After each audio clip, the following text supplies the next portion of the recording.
Hello guys, welcome to the Mark Room session. So இன்னைக்கு நம்ம பார்க்க போறது latent heat of fusion.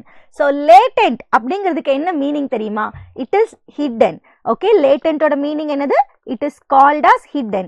அப்போ hidden heat அப்படின்னு சொல்றாங்க. அது என்ன hidden heat ன்னு பார்த்தலாம். இதுக்கு போறதுக்கு முன்னாடி நான் சிம்பிளா உங்களுக்கு ஒரு எக்ஸாம்பிள் கொடுக்கிறேன். ஓகே, see இது வந்து ஒரு plain ஒரு இருக்கு. Okay, maybe a table and இது ஒரு டேபிள். ஸோ இந்த டேபிள்ல பாத்தீங்கன்னா செகண்ட் டேபிள்ல காட்டன் இருக்கு. ஃபர்ஸ்ட் டேபிள்ல நீங்க என்ன ஆட் பண்றீங்க? வாட்டர் ஆட் பண்றீங்க. அப்ப கண்டிப்பா என்ன ஆகும்? டேபிள்ல உங்களால வாட்டரை பார்க்க முடியும், பிகாஸ் அங்க அப்படியே ஃப்ளோ ஆயிட்டு இருக்கு. ஆனா செகண்ட் கேஸ்ல வாட்டர் ஆட் பண்றீங்க. அப்போ அந்த வாட்டர் யார் அப்சர்வ் பண்ணிப்பா? நம்மளோட காட்டன் அப்சர்வ் பண்ணிக்கும். அப்ப செகண்ட் கேஸ்ல கண்டிப்பா டேபிள் மேல வாட்டர் ஃப்ளோ ஆகாது. கரெக்டா? இதை வச்சுதான் நம்ம இந்த லேட்டன்ட் ஹீட் ஆஃப் ஃபியூஷனை படிக்க போறோம். சீக்கிரமா பார்த்துடலாம். லேட்டன்ட் ஹீட் ஆஃப் ஃபியூஷன் அப்படின்னா என்னன்னா, ஒரு பீக்கர் இருக்கு, நீங்க கண்டினியூஸா ஹீட் பண்ணிட்டே இருக்கீங்கன்னு வச்சுக்கோங்க. அண்ட் தென் இதுல நம்மளுக்கு ஐஸ் கியூப்ஸ் இருக்கு. நீங்க ஹீட் பண்ணிட்டே இருக்கும் போது கூட ஒரு particular temperature, which means melting point டைம்ல கண்டிப்பா தெர்மோமீட்டர்ல இன்க்ரீஸ் ஆகாது. ஓகே, நம்ம ஹீட் பண்ணிட்டே இருக்கோம். அப்ப ஹீட் பண்ணும்போது கண்டிப்பா தெர்மோமீட்டர் அந்த ரீடிங்ஸ் எடுத்து இன்க்ரீஸ் ஆகணும்ல. பட் ஏன் அங்க இன்க்ரீஸ் ஆகாம இருக்கு அப்படின்னு கேட்டா, நீங்க கொடுக்குற ஹீட் எனர்ஜியை யார் அப்சர்வ் பண்ணிக்கிறா?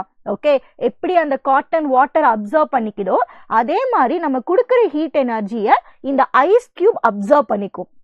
அப்படி அப்சர்வ் பண்ணி அங்க இருக்கிற பாண்ட் எல்லாமே பிரேக் ஆகும். ஓகே, ஸோ அப்ப நம்ம கொடுக்குற ஹீட்டை அந்த ஐஸ் கியூப் அப்சர்வ் பண்றதுனால தான் தெர்மோமீட்டர்னால அங்க இருக்கிற டெம்பரேச்சரை ரீட் பண்ண முடியல. ஓகே, இதுதான் latent heat of fusion.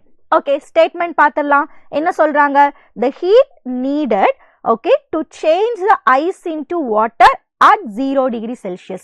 Generally 1 kg க்கு தான் நம்ம இது பேசுவோம். Okay, so 1 kg without rising the temperature.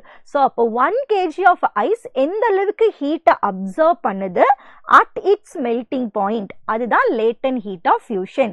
Okay, ஏன்னா அது இன்னொரு ஸ்டேட்ல இருந்து சாலிட் ஸ்டேட்ல இருந்து லிக்விட் ஸ்டேட் மாறும்போது அதுக்கு ஹீட் எனர்ஜி வேணும்ல. அந்த ஹீட் எனர்ஜி அப்சர்வ் பண்றது தான் லேட்டன்ட் ஹீட் ஆஃப் ஃபியூஷன். இதுல முக்கியமான வார்த்தை யார் யார் எழுதணும்? Unit mass is very important. அதுக்கடுத்து at its melting point is important without change the temperature. இவ்வளவுதான் லேட்டன்ட் ஹீட் ஆஃப் ஃபியூஷன்.